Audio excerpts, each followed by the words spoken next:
Hello there. You're listening to 10 Questions, where we discuss the wetplate collodion process and the photographers that create these unique images known as ambrotypes and tintypes. I'm your host, Chad Shryock, wetplate photographer for Pork Pie Photography based in Fort Collins, Colorado. In each episode, I've asked a modern-day practitioner to sit down with me and talk about how they got involved with this vintage process, share some information on their gear and studio, and provide some valuable insights into their creative process. So whether you're just beginning to dabble your toes in the collodion ethers, or you're a seasoned silverbath expert, hang on and see what develops with 10 Questions.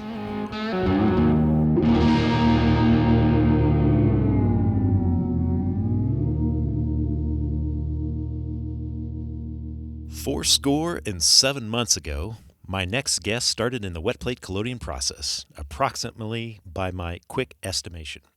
Now, this guy not only operates a tintype studio in the neighborhood of the Civil War high tide, but is a metal-loving, Zamboni-driving collodionist that's ready to help new people get their start in the practice.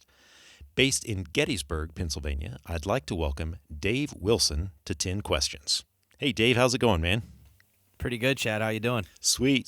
Thanks again for being on the podcast. Yeah, no problem. Yep. Yeah, great. You mentioned in some of our early emails that you really have no formal study in photography. Never taken a class. None. Nope, none. It wasn't offered in high school, and I've never even taken a workshop with anybody. I kind of stumbled into it when we moved to Gettysburg. It was a little far away from the previous ice rink I'd been working at, and so didn't really have anything to do when I was living in town. And an artist friend of mine wanted to get a tintype done, and so we went to Dell and Tish's studio, and they casually mentioned that it might be for sale soon. They were looking to retire, and Chantel gave me a wink and a nudge and was like, you should do this. I'm like, I don't know how to do any of that. And yeah, everything kind of worked out, and with just a quick once over of like, all right, you pour this on this and dunk that in there. They kind of just handed me the keys and let me at it. So what were you doing before you got into wetplate back in 2016 or so, I think? Yeah, so 2016, I was the ice technician and Zamboni driver for the Hagerstown Ice and Sports Complex. One of a myriad of jobs that I've done in the past. I'd run a lot of warehouses, I've driven trucks, I've worked on farms, I've done a little bit of everything. I think I was also in 2016 a seismic engineer. So I've been a little bit of everything at one point or another. Nice. So if you hadn't gotten into this, what do you think you'd be doing today? Oh, honestly, no idea. Jobs just kind of find me. So I kind of just stumble into things and then bumble my way through them and see where they take me. So it's now 12 years of being a Zamboni driver after the first time my old boss, Chris Montana, just randomly asked me like, hey, you ever feel like driving the Zamboni? And I was like, yeah, that sounds great. And now I'm a certified ice technician. Sweet. I guess at this point, I need to do a shout out to my daughter-in-law, who is a dancer for the Colorado Eagles, the local hockey team that we've got here. And we were just at a hockey game the other night. The Zamboni guy looks like he's got it made during the matches. Definitely. I've been working on getting an in with the Rochester Americans. They're just right up the road from us, and I'd love to go Zam in the AHL sometime. Nice. And speaking of the Colorado Eagles, Donnie Harris is a Cumberland, Maryland native, and he did a quick stint with them. And I used to do some goalie stuff for him when he'd be in town. And man, facing his slap shots is brutal. Nice. Hey, so tell me, who is Dave Wilson, but don't mention anything about photography. Okay. Well, Dave Wilson's actually not my real name either, but I'm not going to give that one out over there. So that actually is a good question. In fact, funny story. So you can make up anything you want to, man. Absolutely. So when I worked for Hagerstown, I was the league commissioner for a couple of the adult leagues, and so I would send out all the important and non-fun rink emails with my real name, and people would come in and asking for that guy, and they're like, who is this guy and how come I'm getting like league dues at 2 a.m? I'm like, oh, he's not here today, but I'll let him know. It was great. It's great having an extra name to have in your back pocket when you don't want to deal with people. There you go. There you go. But as far as me, I'm a stay-at-home dad that runs a very small farm up in the Finger Lakes of New York. For those of you who know where John Coffer lives, I'm just up the road about 20 miles. So he's in Dundee, right off Seneca Lake. I live up in Geneva, which is just at the top of Seneca Lake. We've got a small little farm with horses and chickens, and we're going to be putting in some crops and veggies this year too. And I've got 3 kids. The 2 older ones are 11 and 9, and my littlest one is 20 months old now, I guess. And so that keeps me pretty busy. On top of that, then I am the assistant general manager at the Canandaigua Ice Rink, and I'm in a band called Depth Charge that occasionally plays here or there.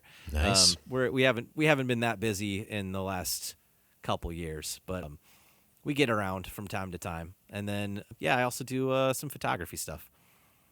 That sounds like you've got a wide variety of things that you're into, man.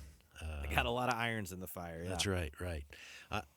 I have noticed that you do play a lot of metal clips on a lot of your like reels and stuff on Instagram, and I got to ask, are you much of an 80s hairband fan or more into modern metal? I fall kind of in between that. As far as 80s metal goes, I kind of, growing up in the late 80s, early 90s, there were big influences there. I think one of my very first concerts I ever went to was like Styx and REO Speedwagon at the Mark in Moline, Illinois. Oh yeah, I grew up in the Midwest too, so that's kind of where I come from. But yeah, I had a little bit of 80s hairband influence, but mostly it was like 90s thrash metal, and especially like Norwegian black metal, Scandinavian black metal, that kind of stuff. I was really into the heavier grindcore, death metal, that kind of stuff. When I was in high school, I was very active in like the punk and hardcore scene in the Quad Cities, and that really kind of shaped what I got into. That was my stuff. Cool. And then maybe one last music question. So what kind of acts are you shredding on these days? So I actually play Balaguer guitars. Balaguer is a boutique guitar center out of Pottsville or Pottstown. It's the Yingling one. I don't remember which one though. Okay. It's the same one as the Yingling Brewery in Pennsylvania, and they are a boutique semi-custom guitar shop.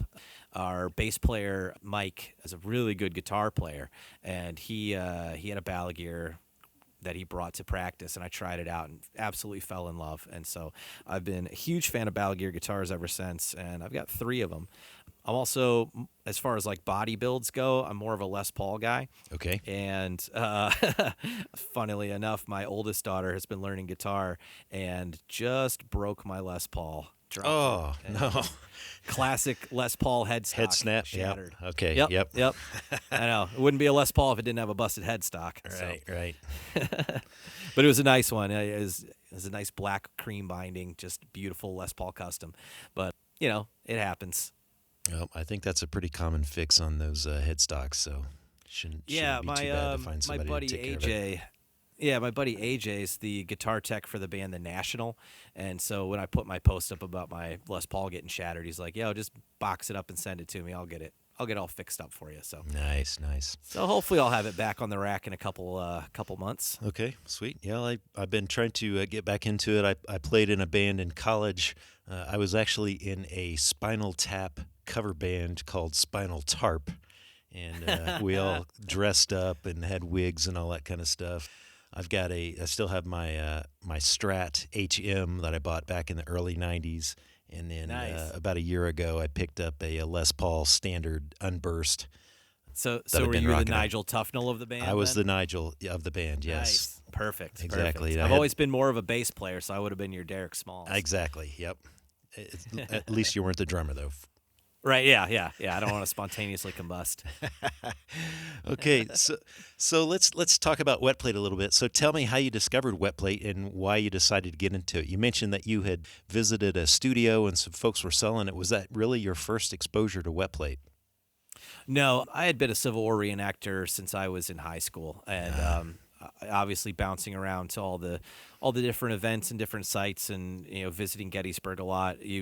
you're bound to find somebody who does it. I honestly don't know who took my first one. It's probably Todd Harrington, Okay. if I'm remembering right. Or it could have been somebody else. I really don't remember. I've been in a handful of kind of group shots that I don't own, and I don't know who shot all of those. I know like Wendell Decker did one for me, Bob Zabo, Chloe okay. Levette, couple of the old heads that were around back then. Right. And Del Hilbert did a bunch of mine. I know my first ambrotype was done with Del for, I don't know, some film shoot for the History Channel or Smithsonian Channel or something like that on Antietam. And so he was supposed to be doing like the Alexander Gardner impression, and so we were doing the kind of the field of dead Confederates on the Hagerstown Turnpike, and so he let me keep the plate, which is really nice. That's pretty cool. Yeah. I think I bought my plate rack off of Claude years and years ago, and I think maybe he's passed now. I think I heard that Claude's been passed for Yeah. we're going on 4 years now, I believe. Yeah, yep. It was right before the pandemic, because I've got 2 of his posing stands. Okay. I also roundaboutly ended up being Instagram friends with his nephew, I believe, who is a friend of a friend in the historic house world. So ended up finding him that way. So that was kind of cool. I kind of follow his escapades through mostly the antebellum South area. He does a lot of historic home tours in Georgia, Virginia, that area. Nice. Okay. So, being in the reenactment space, you were at least familiar. You've probably seen these folks set up on Sutler's Row and doing tintypes and stuff. What was your experience in actually learning the process then? It sounds like maybe you got a quick little intro to it with the studio that you mentioned. You didn't take any formal classes or anything then? No, I didn't have any workshops or classes. I barely I don't even own like a DSLR camera. Photography for me was not a path that I ever really saw myself going down. Don't really have any background in it or anything. Okay. So I kind of, outside of daguerreotype, I always tell people, well, I started at the beginning and I didn't get any farther. So I just kind of got into wet plate, and that's it. I'm not shooting film. I don't even really shoot dry plate. I don't shoot digital. I barely, other than social media, I don't use my phone for anything. That's about it. I just do wet plate. And the learning process was essentially Del showing me a handful of things and said, yeah, here's the silver sunbeam, and if you have questions, you know how to get a hold of me. So it was a lot of me having some dead days in January and February to have all my Gettysburg buddies come by, and we just experimented and we tried things. And I tell a lot of my students, that's the best way to do it. Sure, you can take a lot of classes, you can read a lot of books, you can look at all the YouTube videos, but there's something to be said about just fucking around and finding out. Yeah. I've learned so much from doing it wrong that I would never learn from just being showed the right way. There you go. Yeah, I mean, that's a great resource. I mean, starting with the silver sunbeam, you at least got period accurate learning material to kind of go by there. Right. And that's kind of always been up until very, very recently, where we now have a kind of situation where I have a studio manager who runs my Gettysburg location, and then I almost exclusively shoot on the road. So my setup has gotten a lot more modern, but as far as the studio goes, we're still trying to keep it very, very period. So we're looking for those tones, we're looking for that continuous light type deal. We're not looking for that flash of the strobe or anything. So keeping period recipes and using, the correct chemicals for the time period is still really important for us there. But on the road, sure, I'm buying some UVPX and popping off strobes. But Gotcha. In the studio, we're using period recipes and continuous light. Okay. What do you remember about your first plate that you took after you had your intro there at the studio? It honestly wasn't bad. Okay. Yeah, that's good. It was one of those all right, well, okay, now what's next? I was like, I think I got this. It really wasn't too bad. My pour was mediocre, and you can see it in the. I've got it posted somewhere on my Instagram. I'll have to throw that back up on my stories or something. My very first plate, but it was pretty good. There's some warping on the wall behind my subject, just because I didn't pour it quite right. But Other than that, it wasn't too bad. I do remember I was tray developing, which I have since kind of moved on from. But like, Right. yeah, it was all pretty simple with a little bit of help. And then I know the first couple times that I did it without Dell there, it wasn't bad.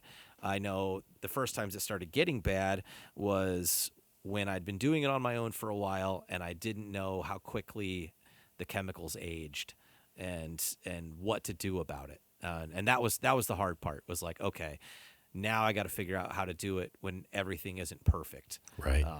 And and my students run into that all the time too. It's like, sure, you can pour perfect plates and shoot them in my studio where everything's set up to be ideal, but the first time you're doing it out on your own with chemicals of an unknown age and who knows what kind of light on your own gear, you're bound to run into some problems. Yeah. I think I've mentioned this on one of the previous episodes, but it's almost kind of a combined blessing and a curse to get that really good plate on your very first one, because it instantly hooks you into it, right? You're like, oh, man, Yep. I can actually Yep. do this. Yep, exactly. I actually just had a buddy, kind of an apprentice who lives up here in New York. He met me over at Genesee Country Village and got hooked and bought himself a camera. And he came over to my place and I was like, all right, well, let's dial in your camera. It's going to take all day, but we'll have you leaving with a good photo by the end of the day. And wouldn't you know it, the first one was like crystal clear, perfect. All the tones were absolutely great, but a storm was rolling in, our light was going away, and we kind of just chased that perfect photo the whole rest of the day and never quite got back to where we wanted. But like that first one was just spot on. I was like, all right, well, I guess we're done here. But no, we had a good time working and kind of learning about what to do as your light fades and shifts, and as your chemicals get older and everything. So it's been a lot of fun. Yeah, that's good. That's good to share the process. We'll talk about that here in a little bit. Dave, I see a lot of your work that's posted online is reenactment focused, either in the studio or outdoors. But it also looks like you shoot a lot of everyday Joes as well.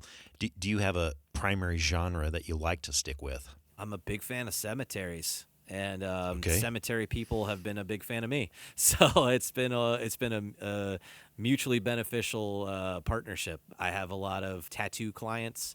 I shoot at a lot of tattoo studios, and that tends to be the clientele that would love to have their tintypes done at a cemetery.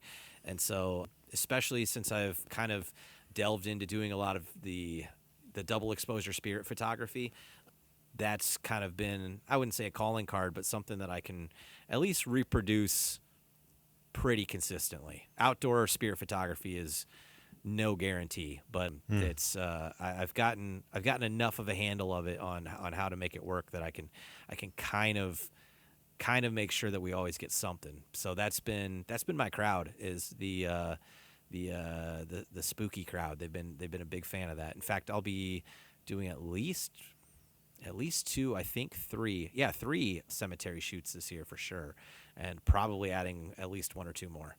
Okay, nice. I've been to Gettysburg a few times when I was younger. My dad is a big Civil War person, and we had went out there, on summer vacations and stuff. And, probably a few years ago, that's where really what got me into the process was just being able to look through some of the books and things that he had and figure out, oh, man, this is really cool. How do they actually take these kind of pictures back then, and being out on the battlefield and all that kind of stuff. I got to think that, like many other kind of historic tourist areas, that you've got the old-timey photo booth vendor that, they'll stick a digital camera in the back of an old camera, and then they'll crank out some, kind of sepia tone photos. I think we even got our kids' pictures taken like that at one of those kind of places. Why did you kind of think that, hey, maybe there's a need for another photo studio in Gettysburg that does this kind of thing? Oh, mainly because there were already two wet plate studios that were doing well and thriving. I don't know if you're familiar with Rob Gibson. He had a studio right across the street from us, and we were both doing great. And yeah, there is, the old-timey get ye old photo done. Yeah. It's just literally right down the street from us. Yeah. And they do their business too. Some people really want that. They come into our place and they're like, Oh, actually, we wanted like saloon girls. I was like, that's down the street. I mean, we can do a very period correct saloon girl if you want, but I don't think that's what you're looking for. Right. So, yeah, I mean, that's kind of the place for it. If there was ever a small town that could support two wet plate artists directly across the street from each other, Gettysburg, Pennsylvania would be it. I think that sounds like the place to be. Yep, it's not bad. It's not a bad spot.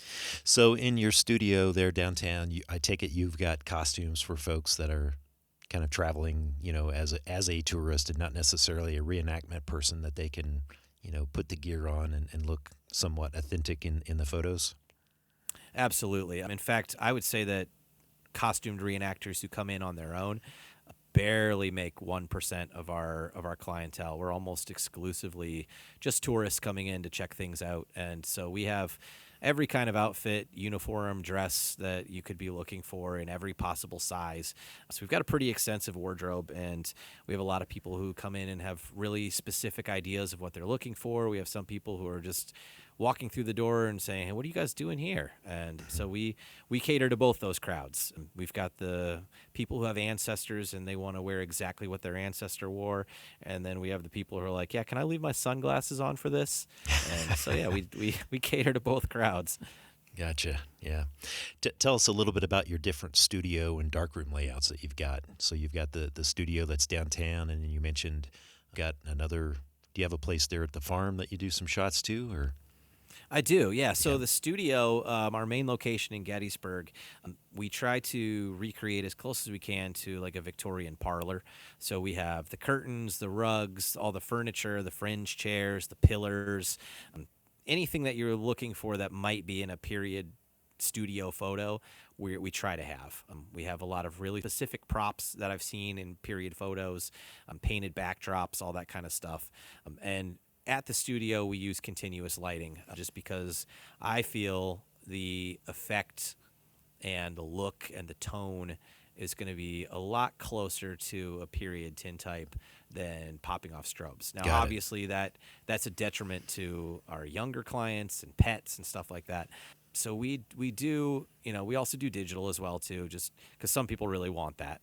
And then we have posing stands to help hold people still. And I think some people really enjoy that, 19th century aspect of it. It was like there's so much misinformation about photography from that time period where they think, oh, well, they had to hold still for 3 or 4 minutes. Right. Or, they weren't allowed to blink. They weren't allowed to breathe.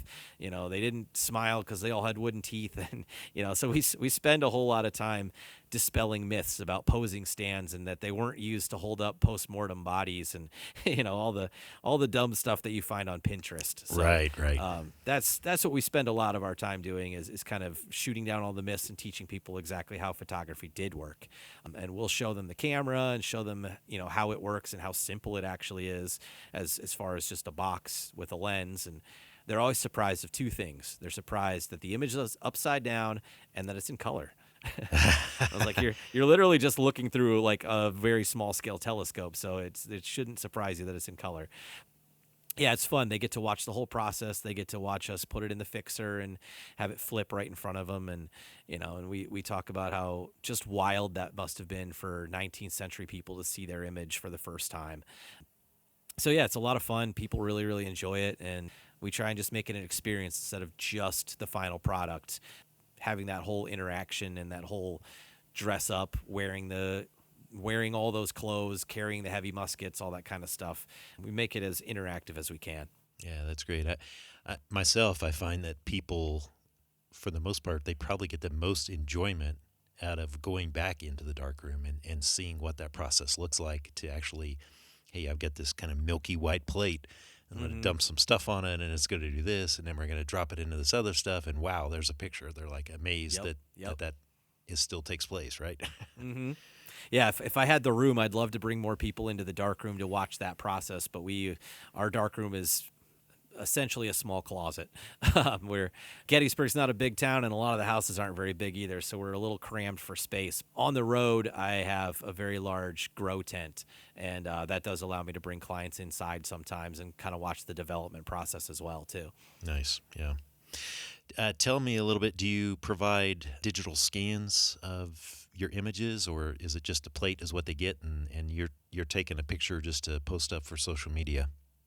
No, we provide the digital scans as well too. We've got a Epson, I don't remember which number, one of those Like V500, a V600 or something. flatbed scanners. Yeah. Yeah, one of those. Yep. It does well enough for what we're looking for, and then we'll touch up the dust and everything that gets on there, and then give them some scans, and they'll have something to post up. Because I'm sure, as you're well aware, and most people are aware, it's not easy to take a good cell phone photo of a wet plate. So Right. yeah, so we do that for them, so they've got something to post, and then of course they've got the original to take with them. That's great. So I was actually just talking to somebody the other day. They're like, "Well, how do you display all your wet plates?" I was like, "I don't have any. all the plates that I shoot go out the door to clients. I don't really have any work that I've done for myself." No pictures of the kids and the family? My kids are over it. I was going to say, they probably had to sit so many times while you were trying to figure this stuff out that they're like, "Come on, Dad, we're done with this." Yep. Yeah, it's one of those. I just don't have time. I have, I think, 2 photos of 2 different houses we've lived in. Our farm in Gettysburg, and then our farm in New York. I have a wet plate shot on my camera of us, done by Joe Wyman when he stopped by for a visit. And then Vanessa, who I don't know how to say her last name, but Armadillo Tintype, she came and did our very first family photo when my youngest daughter was born. We were actually moving in that day, and she came by and stopped and camped in our yard and helped us move in a little bit, and took a tintype of us with a maybe 3-week-old baby. So that was kind of fun. Nice. Yeah. What kind of gear do you use today from your camera and that kind of stuff there in the studio? The studio right now has an 1850s sliding box daguerreotype camera with a unmarked. It's kind of a Dahlmeier clone. I'm not even sure what lens is on it, but it's really nice, and it works perfect for that studio setting. Taking it out of that studio, it's not that great of a lens, but shooting in the studio, it's perfect for that. And of course, we put it on one of those big Kodak Century stands and everything, just kind of give it the full experience. But on the road, I'm using a 1870s Anthony camera with a Dahlmeier 2B that I'm using. Okay. And then a buddy of mine out in Iowa is making me a new 8x10 camera, and I've got a Dahlmeier 3A to put on there as soon as it's all ready to roll. Nice. And then I've got a handful of just little lenses I haven't done anything with. There's a Darlo and a Voigtlander and something else too. But I'm not much of a lens guy. You're not a hoarder like some of the other folks that are in the community. No. I find things and I'm like, I don't know what this is, so somebody who does can buy it from me. Exactly, yeah. Any concerns about using some of those vintage pieces on a daily basis? Do you have to do any repair work on them? Or are they? I've almost had to completely rebuild my travel camera for the amount of times I've dropped it, or the wind's blown it over, or some other catastrophe has fallen on it. It is literally on the inside held together with popsicle sticks and glue. So it's been through the ringer a handful of times. Honestly, after the last time it fell in a creek and the lens blew right through the back of it, when I made a new front board for it and put it all together, it shot better and sharper than it ever has. So kind of a happy accident. Kind of jarred the lenses into the right spot, maybe. Yeah, it made everything work right. Yeah. Nice. As a historical photographer, if you had the chance to photograph anyone dead or alive today, who would it be? Ooh, I'd probably with the amount of money people are getting for non-verified Billy the Kid photos, I'd probably do one of those. There you go. Now you're thinking. Man, I tell you what, everybody thinks they've got a rare Billy the Kid.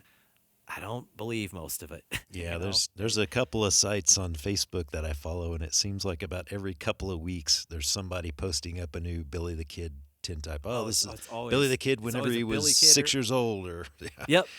Here's Billy the Kid when he was 43, even though he had died, 2 decades earlier. There's all these fake Billy the Kid, this and that and whatever. But yeah, him or Lincoln, those things. There's always an undiscovered Lincoln getting shown somewhere. So Yeah. With the amount of money that you can get for those, that's what I would have done. Right, right. Now you've got the big Gettysburg celebration coming up this year, right? This is what, the 160. I think we're 165 this Yeah. year. Yeah. Okay. Yeah. So Is it 165? It'd be the 160th. 160. Okay. Okay. Yeah. Because my last year of doing any kind of reenacting was the 150th, and that was 2013. So gotcha. Okay. So wow, it's been 10 years. So man, you're going to have tons of tourists in town over that. I don't know what, a few week period there. Whenever they do the big celebration towards the end of June and into July. Yeah, it's really about a week. Kind of depends on what the Park Service has planned. They're really the driver of all of that. So they're going to be doing a whole lot of interactive programs and immersive battlefield walks and stuff like that. I'm sure we'll have an uptick in business. That tends to be a real busy week for us. Yeah, it'll be busy. The reenactment that used to happen doesn't really happen anymore.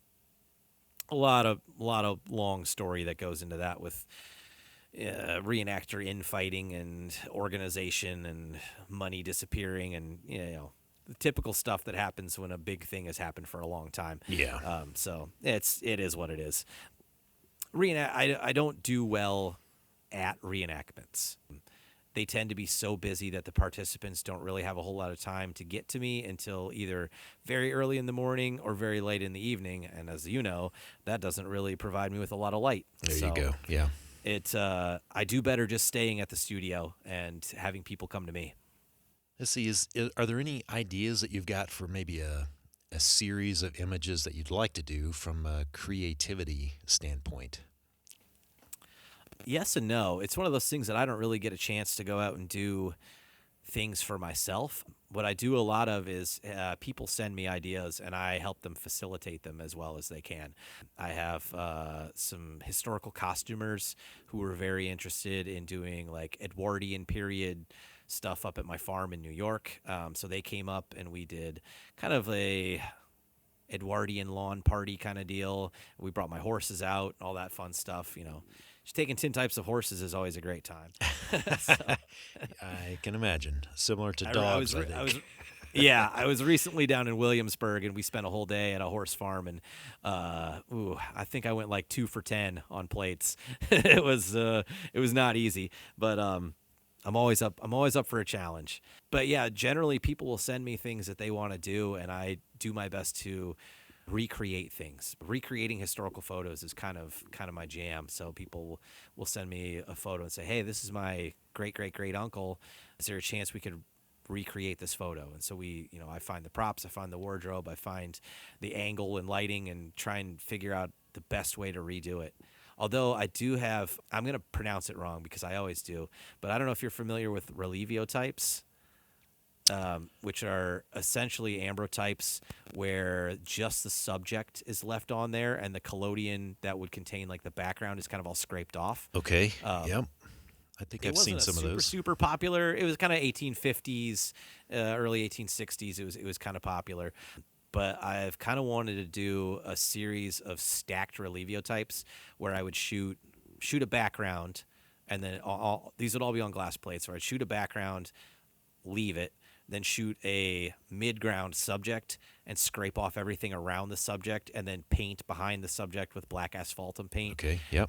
To make them pop, and then shoot like a foreground and scrape everything except like a handful of foreground pieces, and then stack them. I don't know if it would work, but it's something I've kind of wanted to try. Okay, yeah, that sounds pretty cool. Yeah. I've been making like a old-timey 3D image. Yeah. It sounds like, I mean, at least from your selection of gear and talking about some of these older processes, I mean, you're kind of into some of the historical aspects of photography. Yeah, I love watching a lot of these modern and especially younger wet plate artists who are doing all kinds of experimental stuff, like Angela Jones. That's super cool. Not my jam. I'm not going to be dropping acid on plates and making cool creative stuff. That's not really my thing. I am very much into making my plates look historical. Most of my clientele's into that too, so it's kind of fun doing that. Yeah. You mentioned in an email that you sent to me that you've been working on a kind of a backpack darkroom using an old hockey gear bag. Yeah. What's up with that? It's still in production. I took it for a spin with Joe Wyman when he popped by one time, and it happened to be probably the hottest, most humid day of the year. And we took it for like a mile hike to go shoot a waterfall, and it went okay. Definitely some things I have changed in there, and also I think taking a more modern, more streamlined camera would definitely work better too. A buddy of mine, Noah, just got a little 4x5. And so when the weather warms up just a hair up here in central New York, we're going to, I guess we're western New York. We're going to go take her for a spin out to Tughannock Waterfall and see what we can get. But essentially, I took a backpack hockey bag and cleared all the guts out of it, and then put a tray in the bottom and a PVC and fiberglass frame that holds up red lights, and the skate bags hold the chemicals. The gear bags hold the trays, and then I have like a Camelback full of water, and then just carry the camera, and it works out pretty well. If you can find a place to set her down and use it, it's a functional darkroom. That sounds pretty cool. I mean, that's always the biggest struggle with trying to get out of the studio or out of doors, Mm-hmm. is hauling all of the crap around, right? I mean, Right. I've got my portable darkroom that I use is built into an old Army footlocker that, by itself weighs a good 20 pounds, and then I load it Yeah. up with stuff, and there's no way I could like take that up a trail anywhere. Yeah. Just My period correct darkroom is a wooden box, and I was asked to do a shot of a reenactment of soldiers crossing the Potomac River, and I was like, yeah, not a problem. And then I got there and I realized I had to cross the C&O Canal to get to, the C&O Canal to get to the riverbank. And so I had to haul this stupid darkroom all the way down there by myself. And it wasn't fun. It was not fun at all, but I got a really cool shot. So that was nice. yeah. Let's talk about chemicals just a little bit. You mentioned that in the studio you try to use kind of period accurate recipes and things. Are you a KCN shop there, or Yeah. okay? Yeah, we're a KCN shop. That's always been the period recipe, and I've always thought it looks pretty good. It gives just the right tones, and we're super happy with it, with the results it gives us. And obviously, got to be extra careful with that kind of stuff. But Right. yeah, it's been pretty good. I've honestly never used anything else. I have Rapid Fix and some other stuff under the counter, but it's been under the counter for 7 years now, so it's probably not worth using It's anyway. probably crystallized up a little bit. I'm sure it's worthless, but yeah, I've got a good line on KCN, and so I've been able to keep a good supply of it, and yeah, that's what I use. And I also like that you can rinse it and have your plates ready to go to a client in a short amount of time, and it's very pertinent for how we do business. So do you try and do a pretty quick turnaround on your plates then whenever you have someone come into the studio? Yeah, we like to be able to have them walk out with it within a half hour of it being shot. Wow. So usually 20 minutes to a half hour, it's good to go. Okay. So I've got a little oven in there. It's an old tin bread box that I cut the bottom out of and put a drying rack in. And then I got a little single burner hot plate and some bricks, and make a little drying oven. So once the plate's been rinsed and everything, I throw her in the oven. About 2 or 3 minutes, it's dry. We scan it up, bring it back upstairs, varnish it, and 7 to 10 minutes later, she's ready to walk out the door. What about your plates? Trophy aluminum for those, or do you make your own? We mostly shoot on stuff from Maine Trophy Supply. However, I do have a guy who makes me actual Japanned tin, or Japanned iron, I guess. Yep. I have a handful of very, very select clients who are interested in that and will pay, they'll pay the extra for it. And there is a small difference. The glossiness of the black tones is extra strong. I mean, it really, really pops. And of course, the thinness of the metal it's almost too thin. You got to be careful when you're rinsing it. They like to float. But if you're looking for something that somebody would take out of a case 20, 30, 40, 50 years from now and question whether it's an original or not, like that's the material to shoot it on, that and glass. So Yeah, it's a cool material to get. I only have a handful of people who really want it and would pay for it. The other problem when you're actually Japanning it is that all kinds of stuff can drop on it, and so you're guaranteed to get blemishes and spots, and you can't control where they're going to end up on your subject, and it's always on the face. Yeah. It never fails. Of If a course. piece of anything drops on a plate, you know where it's going to end up, like right under an eyeball or something like that. So, yeah, it's you kind of run the risk, but the clientele that wants it, they know that. So yeah, I'd shoot, I don't know, maybe 4 or 5 of those a year. I would think that the originals, at least the ones that I've seen, they're in similar shape, right? I mean, it's not like we suddenly have dust everywhere now. They had the same dust and bugs and everything floating around back then as well. So, Oh, absolutely. If not more so. I mean, they're not using, most of them aren't using filtered, purified water. They're grabbing it out of creeks and streams or whatever they can get. So, right, right. Who are some of the artists or other photographers that have inspired your work or that you look up to? as far as modern or historical? Either one. Oh, okay. Historical, always been a big Timothy O'Sullivan fan. I thought he was the best of the Brady acolytes. You know, Gardner shot for effect, I thought, and I think O'Sullivan really kind of, not that you can really tell that much of a difference between their work, but I always thought O'Sullivan kind of captured the broader scale of what was going on at the battles that he covered. Gardner did a lot more up close, you know, all the harvest of death and the bloody lane at Antietam and the Hagerstown Turnpike. Those are all Gardner images, but O'Sullivan tends to be the images that I gravitate to when I'm looking at, you know, the whole scope of a landscape. As far as modern, I am so impressed and so pleased with how many young women are getting into wetplate and really kind of dusting it off and taking it into a new direction. Obviously, my favorite person is my friend Carla Rodriguez out in Minnesota, Black Hand on Instagram. Okay. She's super cool. Her work is really, really good. She's a great advocate for women getting into photography. As I stated before, my friend Vanessa, I'm going to try and butcher her last name. It's like Maestri or something like that. Armadillo tintype. Just the sweetest person you'll meet. She's very, very nice. She's helping out one of my students. My other friend Emily White down in Richmond, Virginia. She used to be tintype RVA. Now she's _ slow me down. Huge fan of her work. I really like the way she shoots things and sees things. There's a ton of people out there that I'm a big fan of. What really keeps you going with this process? I mean, it's a lot of work. There are much easier things to do from the standpoint of photography. What is it that makes you want to keep coming back and stay with this? Well, I guess ultimately I'm a bit of a masochist, so I like things that are unnecessarily hard. You know, why just go take a picture when you can haul 200 pounds of gear and a whole bunch of chemicals? Dave, you host a lot of workshops for folks that are trying to get into the process. They're wanting to create tintypes themselves.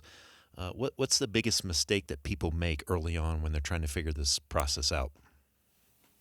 I'd say probably one of the biggest things that they run into is after taking a workshop in ideal conditions with fresh new chemicals, they go out, get their own stuff, sit on it for a while, or have maybe shot once or twice and then wait for a while, and then they go out and shoot again, and it's nothing like the time they shot before. And I think that harsh understanding and realization that, like, oh man, I have to figure it out every single time I shoot, hits some people pretty hard, and that you never get to mail it in. You know, it's always going to be work. Right, and it is a big difference having fresh chemicals, and for someone that's not doing it on a fairly regular basis, it's a little bit of an investment, right, to stay up from that end. Yeah, and I always encourage people, you know, sure, it's super easy to buy stuff from UV Photographics or Bostic, and it's so great that those companies exist nowadays, so you don't have to buy all your own raw chemicals and make them.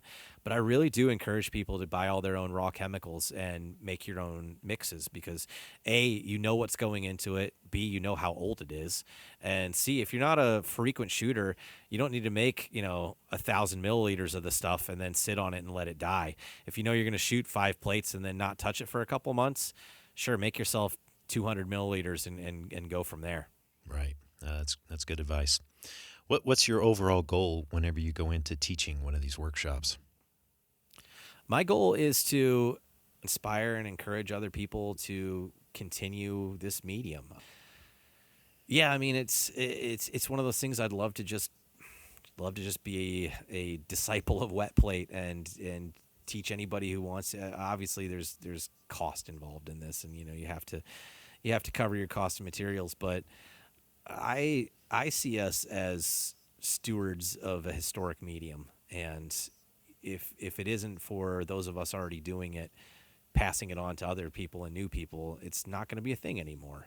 And I think we saw that in like the 40s, 50s, and 60s, where there was really nobody doing it, and then it had a little bit of a resurgence in the 80s and then the 90s, and now it's becoming kind of big again. Yeah, if it isn't for those of us who know what we're doing to teach new people how to do it and what not to do, it's going to become a dead medium again. I think it's too important of a medium to go and be forgotten.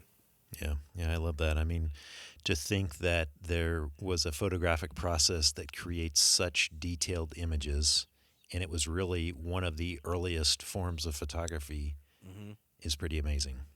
That they figured it out right off the bat, As far as clarity goes, we've never surpassed the daguerreotype, and it's wild to think that with what you could have 1 million megapixel camera if you wanted to, but at the end of the day, it's still just a collection of squares.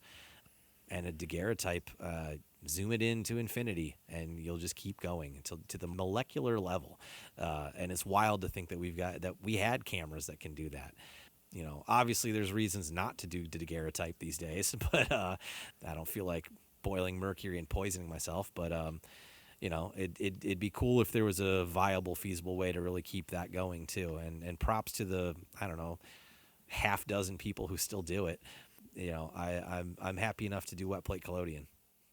Yeah, that's great. I had originally looked at doing daguerreotypes, and then I figured out, man, this is going to be a really expensive learning curve to figure this out.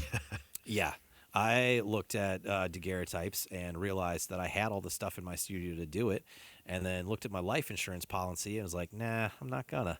So I gave it all to my buddy John Milliker, and I was like, if you want to poison yourself, you go right ahead. I'm not gonna. I do enough dumb stuff that I don't need this. I don't need this knocking me off. I'd like to make it to 40. There you go. Dave, as we wrap things up here, what's the best way for people to get in contact with you, to see your work, or maybe even have a portrait taken by you? What's all of your social media outlets you use? The best way to find me is Instagram. We're at VPS_Gettysburg. We're just Victorian Photography Studio on Facebook. We have a TikTok that I never update, but people tag us all the time, so you might see us there. Outside of that, if you're looking to have a historical portrait done in Gettysburg, we're at 76 Steinway Avenue, right across from the Dobbin House. Or follow us on our social and see where we're going to be.